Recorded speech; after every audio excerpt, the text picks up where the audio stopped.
So I have a question for you. Have you ever saved something? Well, I have. And back when our daughter was about 4 years old and our son was about 6, we had gone up north to northern Missouri to a farm to just have a little weekend getaway. We had a wonderful weekend. And we were driving back home to Lee Summit. And my daughter Megan said, "Hey, Mom, can you hand me my strawberry shortcake doll, which was in the bag at the front seat?" Now, if you don't remember what a strawberry shortcake doll looks like, we've got a picture of one just so you can see the long red hair and the little bonnet and that type of thing. So sure enough, I reach in the bag, I get ready to hand her the doll, and I look down at it, and there's something moving in the hair. And I'm like, oh, and I look a little closer. It's a worm all entangled in the strawberry shortcake doll.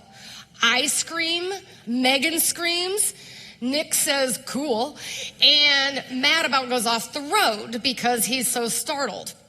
So needless to say, I might have panicked a little bit, and in my not-so-great mom moment, I put the window down and I throw the doll out the window. Yes, I did that. And so Megan says, "Mommy, you just threw my doll out the window." And so what do we have to do? I'm like, "Matt, turn the car around."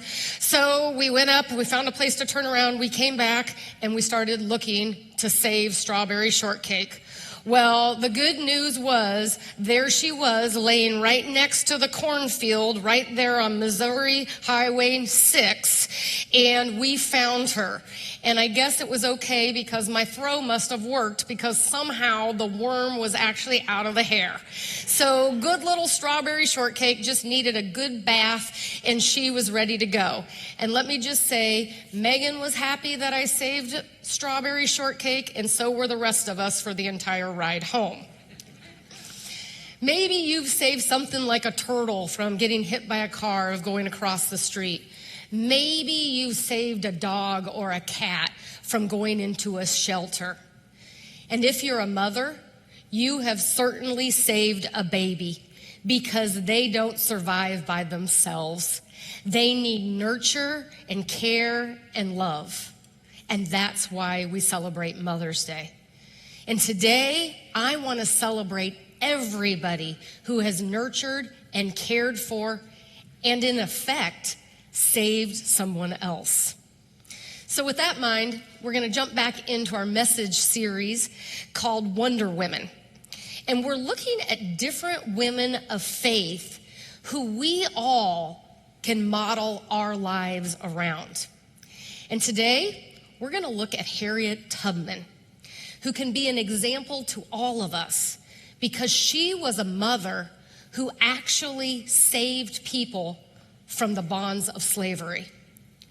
Luke 4:18-19 says, "The Spirit of the Lord is on me, because he has anointed me to proclaim the good news to the poor. He has sent me to proclaim freedom for the prisoners and the recovery of sight for the blind, to set the oppressed free, and to proclaim the year of the Lord's favor." So today we are celebrating Harriet Tubman, who trusted God and changed lives. Someone asked, well, is Harriet Tubman, was she a mother? Well, while she wasn't a biological mother, she and her husband adopted a little girl named Gertie. Someone also asked, well, was Harriet Tubman a Christian? Well, I don't know if you remember the story of Jackie Robinson movie. It was Jackie Robinson movie 42, where the president of the Brooklyn Dodgers, Branch Rickey, was talking about Jackie Robinson. And he said, he's a Methodist, I'm a Methodist, God's a Methodist. Well, guess what? Harriet Tubman was also a Methodist. And as we all probably know, she was best known for leading slaves out of bondage. But Harriet was also a nurse, a Union spy, and she wasn't just a supporter, she was a campaigner for the right for women to vote. Give you a little bit of background on Harriet Tubman. She was born into slavery in a Maryland plantation in 1822. And as she grew up, she had to work by driving oxen, trapping muskrats in the woods, as well as being a nursemaid. Harriet's owners frequently whipped her, and she endured the pain of losing 3 of her sisters to slavery, and she never saw them again. But when one of her owners wanted to sell one of Harriet's brothers, Harriet's mom stepped in and rebelled. The would-be buyer gave up all his efforts after Harriet's mom told him, "The first man that comes into my house, I will split his head open." Ugh. Her mother's actions, though, showed Harriet that the meaning of resisting evil was right and sometimes could be effective. As a child, Harriet herself would run away for weeks at a time. But there were also some rays of sunshine in Harriet's life. Her mother told her stories from the Bible, which helped to develop Harriet's deep faith in God. When Harriet was about 26 years old, she learned that she was about ready to be sold, and the time had come for her to escape. So she made her way almost 90 miles along the Underground Railroad. She traveled at night to avoid slave catchers, and she followed the North Star until she reached Pennsylvania and freedom.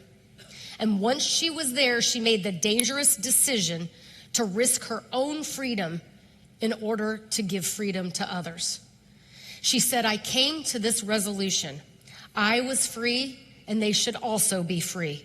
I would make a home for them in the North, and Lord help me, I will bring them all here with me." So for 8 years, Harriet led scores of slaves to freedom. And during these trips, she relied on God to guide her and protect her. She never lost a runaway slave. And as Harriet later put it, she said, "I never ran my train off the track, and I never lost a passenger." And she gave all credit to God, explaining, "It wasn't me, it was the Lord. I always told him, I don't know where I'm going, but I trust you, and I expect you to lead me." And he always did. Her deep faith was deeply impressed by others. Now, she never even learned to read, but she was a devout follower of Christ. Harriet spent so much of her time memorizing, learning, and meditating on different Bible verses. Her favorite verse was Isaiah 16:3. "Hide the fugitives, do not betray the refugees." As she pondered passages, she turned them into prayers.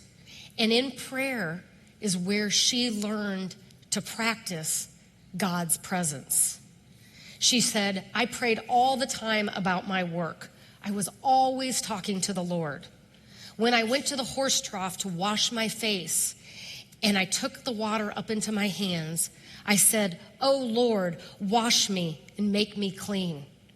When I took the towel to wipe my hands and face, I cried, 'Oh Lord, for Jesus' sake, wipe away all my sins.' When I took up the broom and I began to sweep, I said, 'Oh Lord, whatsoever sin there be in my heart, sweep it out, Lord, clear and clean.'" Harriet Tubman was a person who trusted God. Her confidence was rooted more in God than it was in herself. She spoke of asking of him and consulting him in a casual, intimate way, the way that you and I might talk to one another. She said, "God always led me." In fact, one time she put a bid on a piece of land at an auction, and she won, despite the fact that she didn't have any money. And when she was asked, "Well, how are you going to pay for this?" she said, I'm going to talk about that with Jesus tonight. And one of her Quaker friends, Thomas Garrett, said, "I never met anyone who had more confidence in the voice of God. Because, anyone can trust God when the sun is shining and the sky is blue. But Harriet Tubman trusted God, risking her life time and time again to lead the enslaved to freedom. Some sources say that there was a bounty on her head for $40,000. And today, in that dollar amount, it would be over $1.5 million. She believed that it wasn't just enough to pray, but that we humans have to combine faith with action. When she escaped in 1848, she had been helped by the Underground Railroad, and she wanted to go back and do the same for others. In fact, she was given the nickname Moses because she led so many people out of bondage. So what do we do with this? What can we take from her? Well, she looked for those in trouble and she rescued them. She freed people from fear and bondage, and she put herself in front of others. Now, Harriet saved people from slavery.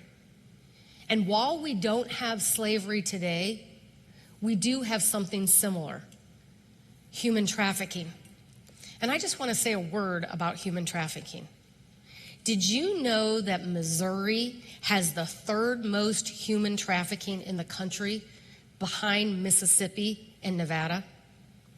In fact, Kansas City is considered a hub for human trafficking because we have two major highways, I-35 and I-70, that come together here in the middle of the United States. And so traffickers have easy access to escape routes, and they also have easy access to transport their victims.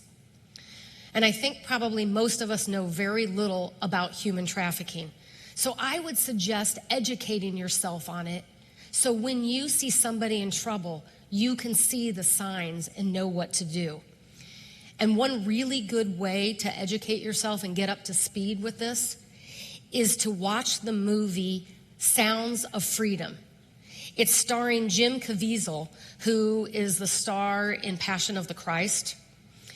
It's based on a true story, and the clip that we're getting ready to show you is just after the main character, Tim, has quit his government job as an agent and has taken on the mission of rescuing hundreds of children from trafficking. And he now is asking his wealthy friend to help him. Take a look. Did you know there were over 22 million new images of child pornography on the web this past year? That's a 5,000% increase over the past 5 years. 5,000%. The fact is, it is the fastest growing international crime network that the world has ever seen. I agreed to it because we were working with the U.S. government. Back out now, this whole thing will blow. It has already passed the illegal arms trade, and soon it's gonna pass the drug trade. And you wanna know why? Because you can sell a bag of cocaine one time, but a child, the most precious child, you can sell a 5-year-old kid 5 to 10 times a day for 10 years straight. And everyday ordinary people, they don't want to hear it. It's too ugly for polite conversation. But meanwhile, over 2 million children a year are being sucked into the deepest recesses of hell. Trust me, man, if we do nothing,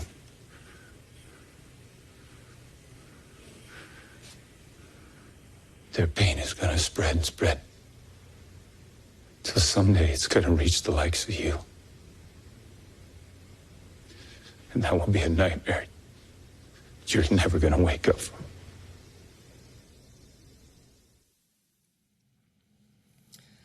Another person who's making a huge difference in human trafficking is Elizabeth Frazier.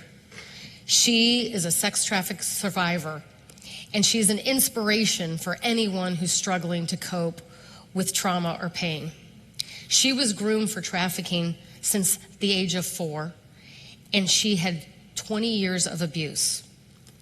But she didn't let that destroy her. Instead, she turned it around, and she is now helping to educate people, to tell them about it. And I want to tell you a couple other stories about people who are making a huge difference in their world. I think of the founder of Amazon, Jeff Bezos.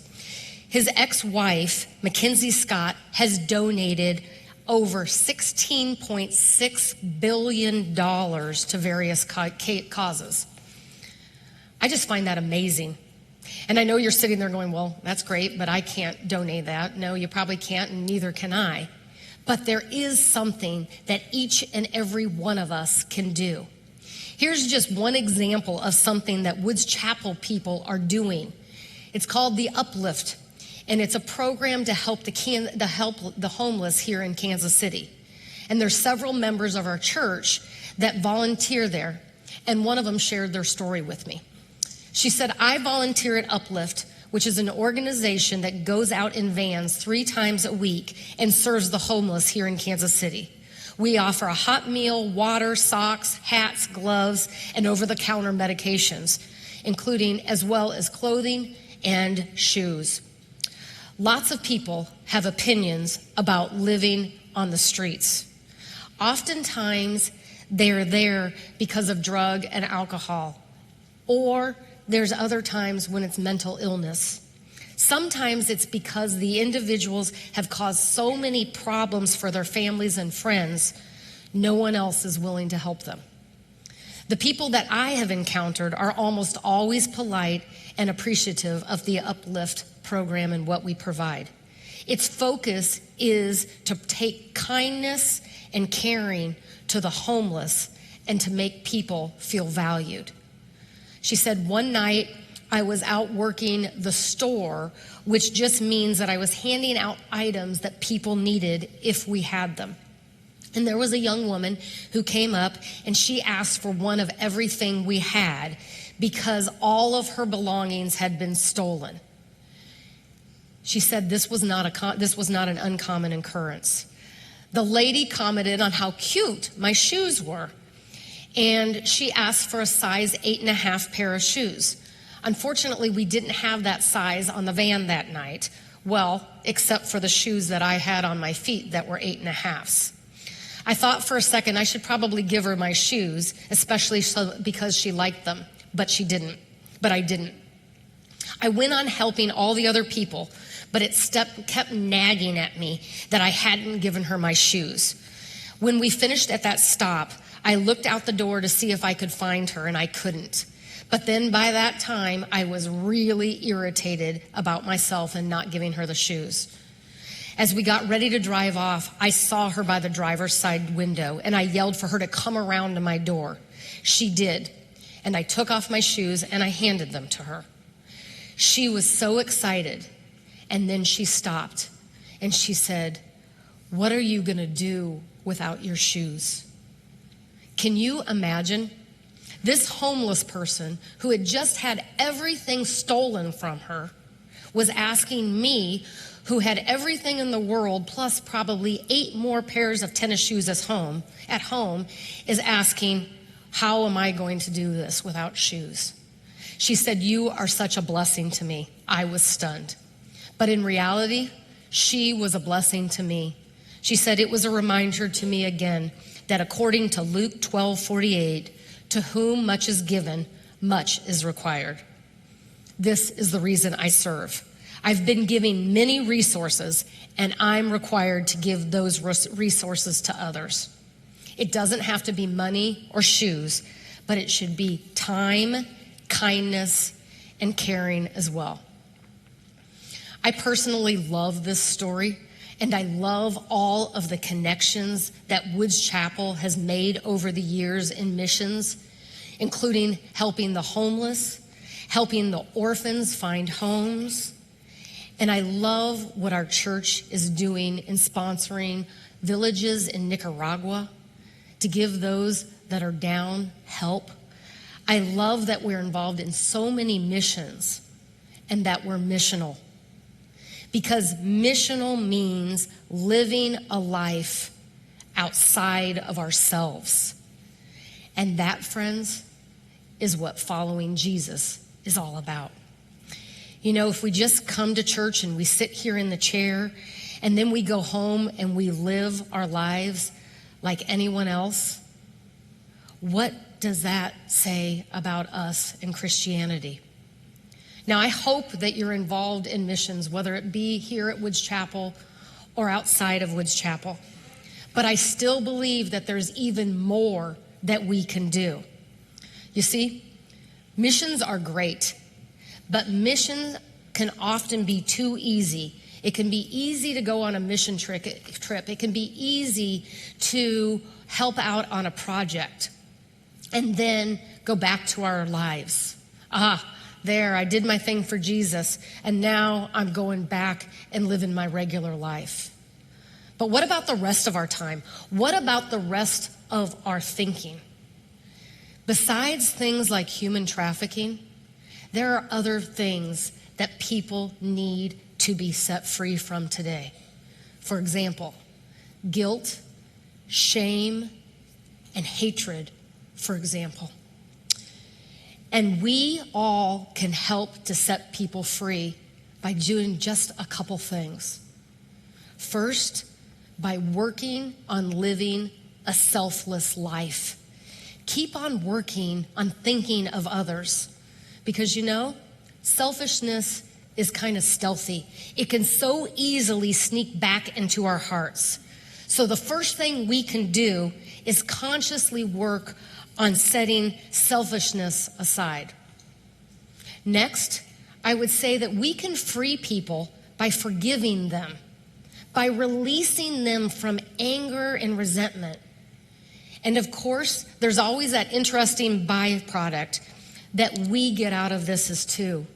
And that is that when we hold on to unforgiveness, we are the ones with the most bondage, and without forgiving them, we hurt ourselves as well.